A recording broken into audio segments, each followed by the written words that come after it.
Bolo aj pre mňa prekvapením, ako organizovaní boli voliči z rómskej osady. A ak hovoríme o 89% odovzdaných pre jeden politický subjekt, tiež tam vyvstáva veľa otázok a nie sú známe na ne odpovede. To nám nejde z hlavy, že prečo neostal náš Matovič. Môžeme bojovať za neho, lebo on za nás bojuje. V tejto kolónii to bolo drvivé víťazstvo Matovičovcov. Emócie ešte doznievajú. Povolebné rána bývajú pre mnohých voličov vytriezvením, rovnako ako tu vo Veľkej Lomnici. Každý mu veríme, lebo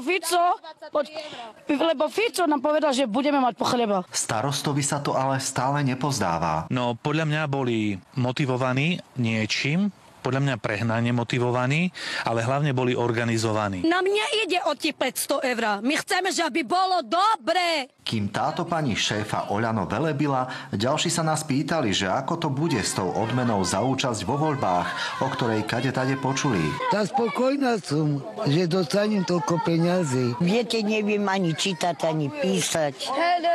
Neviem, komu som dala, komu nie. Tak pravda, že čakáme na tie 500. Viete, sľuby sa sľubujú a hlupí sa radujú. Tak keď sľúbil, tak musí teraz dať.